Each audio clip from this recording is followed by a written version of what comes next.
आज का टॉपिक में पढ़ेंगे जो अवधारणा यानी कि अवधारणा के क्वेश्चन पूछे जाते हैं यानी कि कॉन्सेप्ट्स के। तो यहाँ पर किस टाइप के क्वेश्चन पूछे जाते हैं, कुछ आपके देखिए लेवल के करा रहा हूँ जो आपके जूनियर स्टूडेंट वगैरह के एग्जाम से पूछे जा सकते हैं। तो यहाँ पर मैं उसी टाइप के क्वेश्चन आपको कुछ कराने वाला हूँ।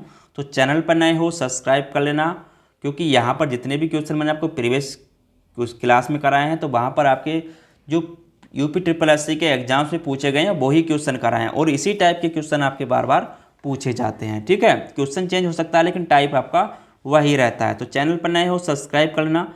पिछली क्लास नहीं देखी है तो डिस्क्रिप्शन में लिंक दिया हुआ है, वहाँ से जाके देख सकते हैं। ठीक है, देखिए यहाँ पे पहला क्वेश्चन है, यदि A + D = 2B, C + E बड़ा है, यहाँ पर देखिए यहाँ पर E बड़ा है B से प्लस BD, तो यहाँ पर देखिए CE B + D से बड़ा है, तो CE B + D से बड़ा यहाँ पर दिया है। तो ये क्या है, तो निम्नलिखित में से कौन सा वाक्य सही होगा, ये हमें यहाँ पर बताना है, बस यही हमें बताना है। देखिए 2 + A + D = 2B। अब यहाँ से क्वेश्चन क्या दिया हुआ है इसको पहले देख लेते हैं। देखिए यहाँ पर जो दिया है तो आपका C + E + BD।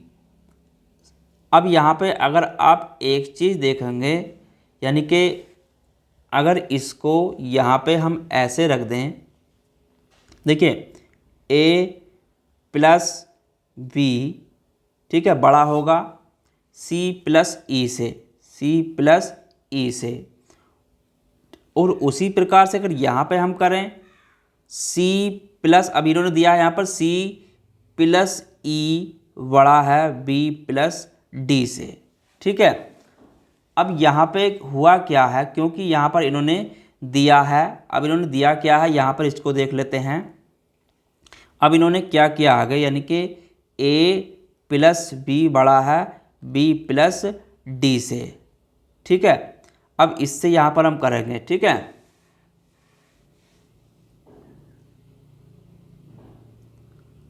अब यहाँ पे हुआ कैसे, देखिए यहाँ पे कहने का मतलब क्या हो गया, यानी कि क्वेश्चन में अगर आप देखेंगे तो A बड़ा है आपका D से, क्योंकि यहाँ पर A जो बड़ा है वो D से बड़ा है, यानी कि A बड़ा है D से।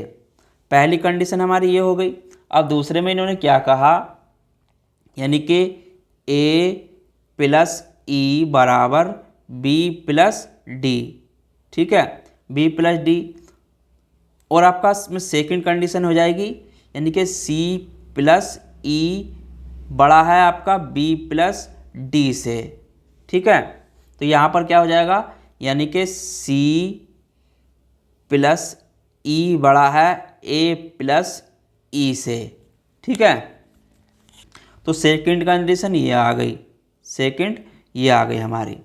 अब देखिए यहाँ पे इस समीकरण को जब निकालेंगे तो यहाँ पर समीकरण 1 और समीकरण 2 को अगर यहाँ पे रखें, देखिए तो यहाँ पे क्या दिया था इन्होंने, यानी कि A + D = 2B। ठीक है, और दूसरी तरफ क्या यहाँ पे हमने क्या निकाला था, ठीक है, A + D बराबर, इसको हम कैसे रख सकते हैं कि इसको ऐसे भी तो लिख सकते हैं, यानी कि इसको हम ऐसे भी तो लिख सकते हैं A+ यानी कि D = B + V। ठीक है, तो यहाँ पर इसको ऐसे भी लिख सकते हैं। तो उसी प्रकार से अब यहाँ पर हम इसको ऐसे भी तो लिख सकते हैं जो ऊपर दिया है हमारा, यानी कि A + A = B + V। ठीक है, तो यहाँ पर इसको ऐसे भी कर सकते हैं, तो इसका क्या हो जाएगा, यहाँ पर 2A हो जाएगा और यहाँ पर आपका 2B हो जाएगा। ठीक है, तो ये 2B हो जाएगा। तो यहाँ पर 2A 2B से क्या हो जाएगा, यहाँ पर ये वाला आपका 2A बड़ा हो जाएगा 2B से। ठीक है, तीसरी समीकरण हमारी ये बन जाएगी, तीसरी समीकरण। अब यहाँ पे अब करना क्या था, देखिए इस क्वेश्चन को ज़्यादा घुमाएंगे तो बहुत लंबा हो जाएगा। ठीक है, तो यहाँ पर वैसे इस टाइप के क्वेश्चन पूछे जाते हैं, तो यहाँ पर वाक्य में सही होगा। तो यहाँ पर देखिए, तो यहाँ पर अगर देखें तो C बड़ा होगा A से, B बड़ा होगा A बड़ा होगा B से और D बड़ा होगा, तो यहाँ पर ये आपका ऑप्शन हो जाएगा, यानी कि ऑप्शन नंबर D इसका आंसर हो जाएगा। ठीक है, इस क्वेश्चन को आप समझ के अपने अनुसार करें, ठीक है। मैं बताऊंगा तो बहुत लंबा हो जाएगा। जो लोग गंजे होते हैं वो सामान्यतः बुद्धिमान होते हैं। अनिल गंजा है तो अनिल बुद्धिमान है, ठीक है। जो लोग गंजे होते हैं, तो यहाँ पर कहने का मतलब क्या हुआ, ठीक है। जो लोग गंजे होते हैं सामान्यतः बुद्धिमान होते हैं, तो यहाँ पर अनिल गंजा है तो अनिल बुद्धिमान है, तो यहाँ पर कहने का मतलब है सही है या असत्य है। तो यहाँ पर देखिए सामान्यतः बुद्धिमान होते हैं, तो यहाँ पर संभावना है, और अनिल गंजा है तो अनिल बुद्धिमान है। हाँ, तो अनिल तो बुद्धिमान है, ठीक है। तो यानी कि ऑप्शन नंबर 20 का हो जाएगा, ठीक है। चलिए अगला क्वेश्चन देखते हैं। अगर 246 बराबर 8, 624 बराबर 0, 327 बराबर 6, तो 423 बराबर क्या होगा। देखिए यहाँ पर किस प्रकार से दिया है, इसको देख लेते हैं। 246 जो दिया है वो किस प्रकार से है, 8, 246 जो दिया है आपका, इसको सोल्व करेंगे। देखिए यहाँ पर कुछ नहीं करना है, यानी कि आपका 2 + 4, ठीक है। और यहाँ पर देखिए यहाँ पर यानी कि इसमें क्या किया इन्होंने, तो यहाँ पर क्या हुआ है अब इसको देखेंगे। यानी कि देखिए यहाँ पर जो 6 है, अब इन दोनों को घटाया, इन्होंने उल्टा लिखा है और इसको घटाया है, ठीक है। यानी कि इन्होंने 4 प्लस,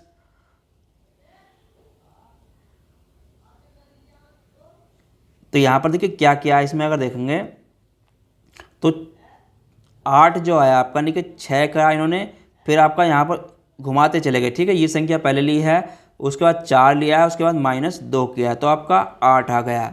अब यहाँ पर इसको देखेंगे तो 6, 2, 4 बराबर 0, तो उसी प्रकार से करेंगे। तो यहाँ पर देखिए पहले हम 4 को लेंगे इधर, फिर आपका 2 लेंगे और -6 करेंगे, ठीक है। तो 4 और 2 6 यानी कि 0, यानी कि संख्या आपकी इधर गई है, ठीक है। संख्या आपकी इधर गई है, जो पहले है वो लास्ट में लिखा है, उसको चिन्ह में बदला है, ठीक है। तो यहाँ पर उसी प्रकार से ये करेंगे, यानी कि 327 बराबर 6, तो 327 यानी कि पहले हम 7 लेंगे, तो 7 प्लस फिर आपका 2 आएगा -3, ठीक है। तो 7 और 2 9 -3 बराबर 6 आ जाएगा। तो इस प्रकार से है, तो इसी प्रकार से हम इसको यहाँ करेंगे, ठीक है। यानी कि यहाँ पर पहले आपका 3 लेंगे, प्लस 2 करेंगे, -4 करेंगे। देखिए यहाँ पर 3 और 2 5, -4 बराबर यानी कि 1 आपका आंसर आ जाएगा, ठीक है। तो इस प्रकार भी क्वेश्चन दे देता है, आपको समझना है जब उसको करना है, ठीक है। चलिए अगला क्वेश्चन देखते हैं। 4 सम 8 विषम का सत्य मान क्या है। देखिए 4 सम 8, तो यहाँ पर देखिए, तो यहाँ पर क्या कहा उसने, सत्य असत्य 32 निर्धारित नहीं किया जा सकता। तो देखिए 8 भी सम है, क्योंकि आपका 8 भी सम है और 4 भी सम है, तो 8 विषम नहीं है, यानी कि ये विकल्प, यानी कि ये इसके अनुसार क्या होगा, तो ये आपका असत्य है। तो यहाँ पर देखेंगे यानी कि ये आपका असत्य है, ठीक है। चलिए अगला क्वेश्चन देखते हैं।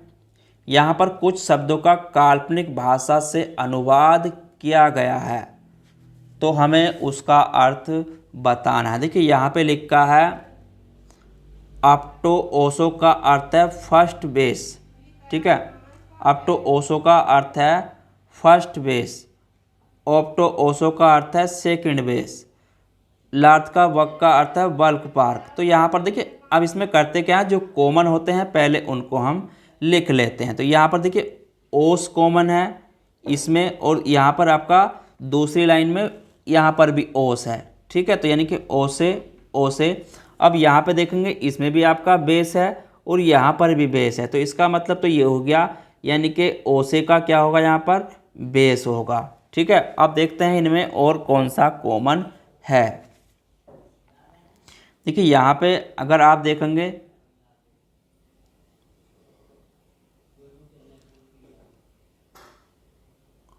तो यहाँ पर देखिए अब यहाँ पर पार्क है और यहाँ पर,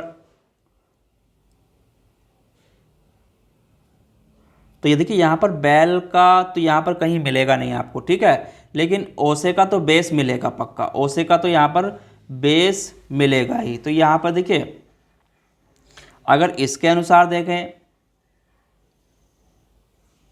तो बेल का अर्थ यहाँ पर, अब यहाँ भी एप्टा है, यहाँ पर इप्टा है, ठीक है। तो ये क्वेश्चन जो है देखिए यहाँ पर ओसे का अर्थ बेस और बेल का अर्थ यहाँ पर स्पष्ट नहीं है, ठीक है। तो बेल का अर्थ यहाँ पर स्पष्ट नहीं है, लेकिन ठीक है, लेकिन आप बेल का अर्थ इप्टा नहीं हो सकता, लेकिन बेल का अर्थ क्या यहाँ पर इप्टा नहीं हो सकता, ठीक है। तो बेल का अर्थ लेप्ट्रा हो सकता है, तो बेल का अर्थ लेप्ट्रा हो सकता है, ठीक है। तो यहाँ पर ऑप्शन के अनुसार देखेंगे तो यहाँ पर डी इसका आंसर हो जाएगा, ठीक है। चलिए अगला क्वेश्चन देखते हैं। और देखिए इसमें ज़्यादा क्वेश्चन क्यों मैंने आपको यहाँ पर क्यों नहीं कराया, क्योंकि इसमें अधिकतर क्वेश्चन इसी टाइप के आपके पूछे जाते हैं। तो यहाँ पर देखिए इस क्वेश्चन को देख लेते हैं। यहाँ पर कुछ शब्दों का काल्पनिक भाषा में अनुवाद किया गया है, तो उसका अर्थ क्या होगा वो हमें यहाँ पर बताना है। देखिए यहाँ पर अगर बात करें तो जितने भी क्वेश्चन मैंने आपको कराए थे प्रीवियस क्लास में वो भी देख लेना है एक बार। तो उसमें सारे क्वेश्चन मैंने कराए हैं किस टाइप के क्वेश्चन पूछे जाते हैं, ठीक है। तो यहाँ पर इस क्वेश्चन को देख लेते हैं। देखिए यहाँ पर कहा उसने, यहाँ पर तो मोलो खान का जो अर्थ है, अगर यहाँ पे बात करें मोलो खान का अर्थ है ब्लू स्काई, बिल्को स्पैडी का अर्थ है बाइसिकल रेस, मोलो बिल्को का अर्थ है ब्लू बाइसिकल। तो रेस कार का अर्थ शब्द क्या होगा। देखिए यहाँ पे एक जो कॉमन होते हैं पहले उनको हम फैक्टर में कर लेते हैं। देखिए यहाँ पर देखेंगे तो पहले में यहाँ पर देखें तो मोलो, ठीक है, मोलो है। अब यहाँ पे देखेंगे तो यहाँ पर भी आपका मोलो है, ठीक है। तो पहली लाइन हमारी ये है, तो एक लाइन तो हमारी ये है और एक लाइन हमारी ये है, ठीक है, और एक लाइन हमारी ये है। तो इसमें 3 लाइनें हैं, ठीक है, यानी कि इसमें 3 लाइनें हैं। तो यहाँ पर पहली लाइन में मोलो है, तो यहाँ पर जो तीसरी लाइन में है यहाँ पर ये दूसरी लाइन है, ठीक है, ये दूसरी है। तो यहाँ पर दूसरी में भी आपका मोलो है, तो इन मोलो को एक साथ रखेंगे। और यहाँ पर देखिए ब्लू है पहली लाइन में, यहाँ पर भी ब्लू है। तो यहाँ पर मोलो का जो अर्थ हो गया, यहाँ पर अगर बात करें मोलो, तो मोलो का अर्थ आपका ब्लू हो जाएगा। उसके बाद यहाँ पे देखेंगे, देखिए अब दूसरी लाइन में आपका बिल्को है और यहाँ पर भी आपका बिल्को है, ठीक है। अब इसके अर्थ में अगर जाएंगे, यहाँ पर भी आपका बाइसिकल है और यहाँ पर भी आपका बाइसिकल है। तो यहाँ पर देखिए इसकी बात करें बिल्को, तो बिल्को का क्या हो जाएगा बाइसिकल, ठीक है, बाइसिकल हो जाएगा। अब यहाँ पर देखिए क्या बचा, यहाँ पे आपका दूसरी लाइन में स्पैडी और रेस बचा है, ठीक है। अब यहाँ पे अगर आप देखेंगे तो क्या हो जाएगा, देखिए यहाँ पर खान है और यहाँ पर आपका स्काई है, ठीक है। तो खान का यहाँ पर स्काई हो गया और ठीक है, और रेस का यहाँ पर आपका स्पैडी हो जाएगा, ठीक है। तो रेस का अर्थ किस शब्द से होगा, तो रेस का देखिए यहाँ पर कार का स्पष्ट अर्थ यहाँ पर भी नहीं आ सकता क्योंकि कार ऊपर कहीं भी नहीं दिया है, लेकिन रेस का स्पैडी होगा। रेस का क्या होगा यहाँ पर अगर बात करें तो रेस का तो स्पैडी होगा, ठीक है। तो यहाँ पर अगर बात करें रेस का, तो यहाँ पर आपका रेस का तो स्पैडी हो सकता है, ठीक है। तो रेस का स्पैडी हो सकता है, तो यहाँ पर लेकिन कार का यहाँ पर कहीं भी अर्थ ऊपर नहीं दिया है। तो यहाँ पर अगर बात करें देखिए बिल्को ज्यूइट तो होगा नहीं, ठीक है, ये भी नहीं है तो ये भी नहीं होगा। यहाँ पर ये हो सकते थे दोनों स्पैडी और बिल्को, ठीक, लेकिन बिल्को का है यहाँ पर आपका बिल्को बाइसिकल का है, तो इसके अनुसार ये नहीं होगा, ठीक है। तो यहाँ पर अगर देखेंगे तो यहाँ पर आपका स्पैडो बिलो हो सकता है इसका अर्थ, ठीक है। तो यानी कि ऑप्शन नंबर डी इसका आंसर हो जाएगा। तो इस प्रकार क्वेश्चन घुमा के दे देता है, आपको ध्यान से उसको करना है, ठीक है। तो आज के टॉपिक में इतना ही था। जो इसमें क्वेश्चन होंगे मोस्ट मैं वही कराता हूँ आपके लिए जिस टाइप के क्वेश्चन पूछे जाते हैं। तो चैनल पर नए हो सब्सक्राइब कर लेना। देखिए पहला क्वेश्चन कन्फ्यूजन है मुझे भी थोड़ा सा, ठीक है, क्योंकि इसमें ये क्वेश्चन लंबा है थोड़ा, मैं आपको करा दूंगा बाद में, इसको कल करा दूंगा मैं आपको पहले ही, ठीक है। तो चलिए फिर मिलते हैं कल नए टॉपिक के साथ, जब तक के लिए धन्यवाद।